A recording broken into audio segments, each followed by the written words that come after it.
Hi everyone, Sri Vignesh here. So this is day 20 of me sharing my learnings and explaining things in English.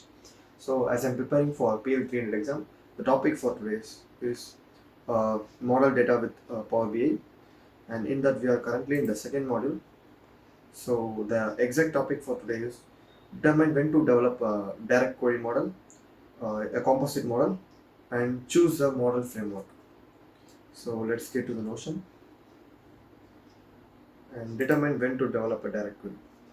So direct query model. So what is direct query model? It retrieves the data directly from the data source, not involving Power BI to store the data in the model. So it is a direct query model. And let's see the benefits of some of the benefits of direct query model. And the first one is model large or fast changing data sources. So if you have a real-time data, that is daily changing data, or data with large storage, that is when the Power BI not allow the data to uh, be in import mode, so it exceeds the limitations of the import mode. It is a large data. So in that case, we can use direct query model and enforce source row level security. You don't need to customize the row level security in the Power BI desktop. It itself in the data relational database, there will be a single sign-on option supported relational database will be set to an relational database will be set to an row level security in the data source itself. So there is no need of setting a row level security in the Power BI desktop. So data sovereignty restrictions.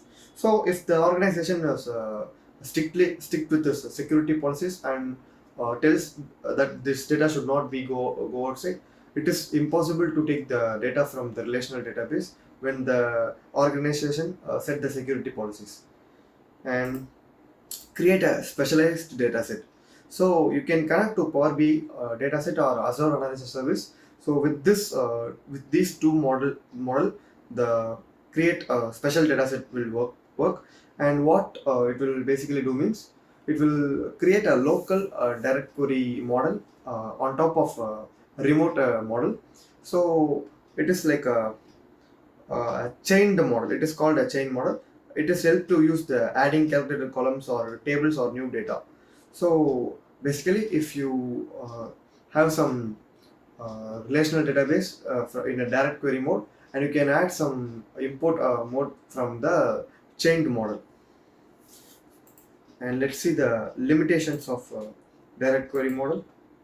So only major relational database and Power BI Azure models are supported. So it is one of the disadvantage. And Power Query M transformation are limited to native queries. As we have seen in the early lectures, mm, Power Query in import model supports full M language. So it is not possible in this case. It is very limited in this case, and analytic query may be slow with system optimization.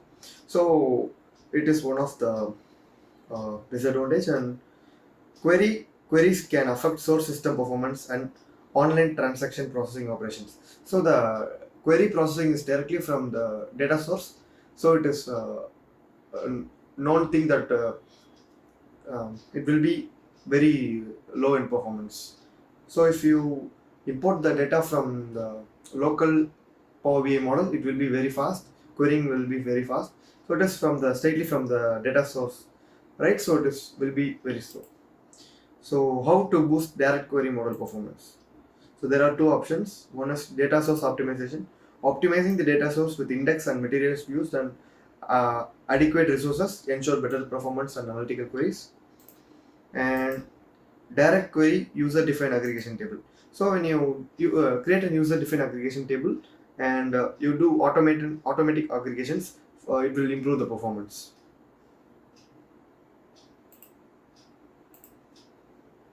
So let's move to the next topic, that is determine when to develop a composite model.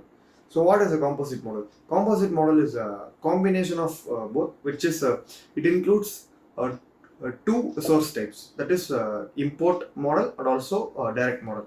So let's see the picture of it.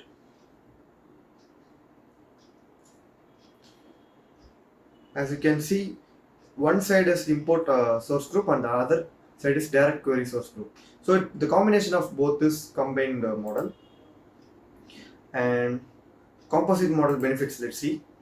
So design flexibility, you can integrate data using a different storage mode, balancing imported query and direct query also.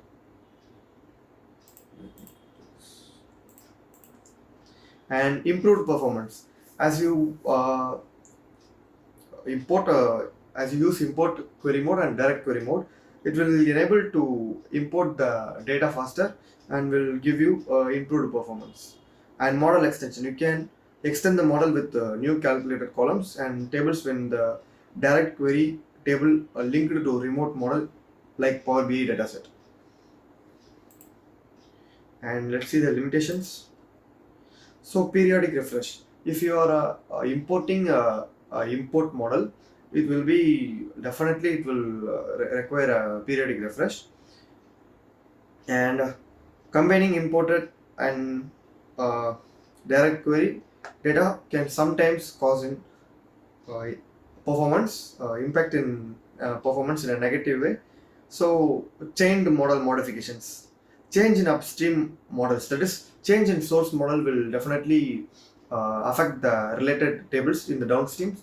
So it is better to do and get impact analysis in the dataset.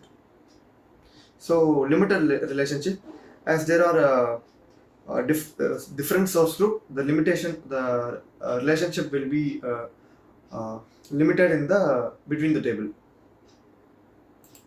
So how to boost direct query model performance with the import data? So there are two methods. One we have already seen, that is the import aggregation tables, and the other one is dual storage mode. By owning the dual storage mode, you can tell the Power BI that this data model consists of combined model. So you prepare for that like that.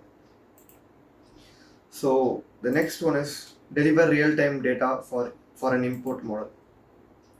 So enable the get the latest data in real time with the direct query option. It is an option that creates an hybrid table. So if you want to